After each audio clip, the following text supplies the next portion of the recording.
Hi friends, வணக்கம். இன்றைக்கி நம்ம பார்க்க போகிற ரெசிபி வந்து ஒரு பிரேக்ஃபாஸ்ட் ரெசிபி தான். இட்லி தோசைக்கு வந்து சைட் டிஷ் தக்காளி சட்னி எப்படி பண்ணுறதுன்னு பார்க்கலாம். ரொம்ப சிம்பிளாக. அதுக்கு என்னென்ன தேவையான பொருட்கள்னால், நான் 4 தக்காளி பழம் வந்து நறுக்கி வச்சுருக்கேன். ஒரு கொட்டை சைஸ் புளி எடுத்து வச்சுருக்கேன். 2 பல்லு பூண்டு, 2 பச்சை மிளகா, கொஞ்சமாக கொத்தமல்லி, உப்பு, தாளிக்கிறதுக்கு கடுகு, எண்ணெய், ஜீரகம், தனியா, வெள்ளை எள்ளு கொஞ்சம் எடுத்துருக்கேன். வாங்க எப்படி பண்ணுறதுன்னு பார்க்கலாம். அடுப்பு பற்ற வச்சுருங்க. அடுப்பு 1/2 ஸ்பூன் போல் நான் எண்ணெய் விட்டுருக்கேன். அந்த எண்ணெயில் இந்த 2 பல்லு பூண்டும் 2 பச்சை மிளகாயும் சேர்த்துக்கிறேன்.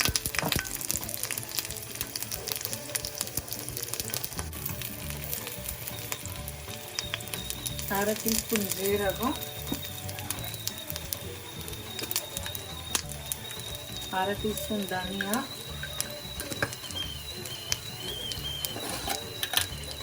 ஒரு அரை டீஸ்பூன் எள்ளு, 3த்தையும் சேர்த்து நல்லா வதக்கிக்கோங்க. இப்போ இதில் ஒரு அரை ஸ்பூன் இல்லைன்னா 1/4 டீஸ்பூன் மஞ்சள் பொடி சேர்த்து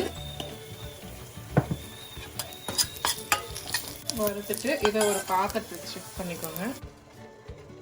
இப்போ அதே பாத்திரத்தில் நான் நறுக்கி வச்சுருக்கேன்.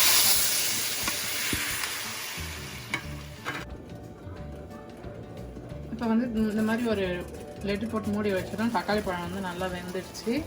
வந்து அந்த புளியை நான் இதில் சேர்த்துக்கிறேன்.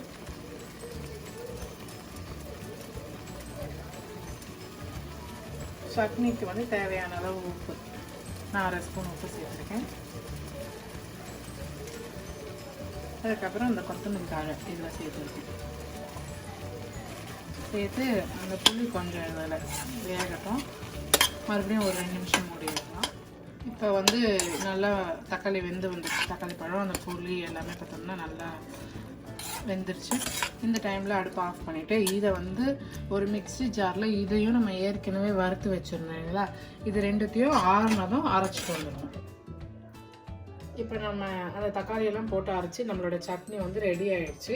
இந்த சட்னியை இப்போ தாளிக்க வேண்டியது தான். தாளிக்கிறதுக்கு வந்து ஒரு சின்ன தாளிக்கிற பாத்திரம் எடுத்துகிட்டு அதில் நான் 1/2 ஸ்பூன் இல்லை 1 ஸ்பூன் எண்ணெய் எடுத்துக்கோங்க. 1/2 ஸ்பூன் ஜீரகமும் ஒரு 1/2 டீஸ்பூன் கடுகும் சேர்த்து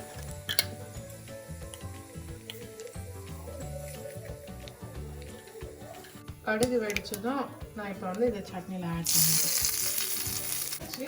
இப்போ இதை சர்வ் பண்ண வேண்டியது தான்.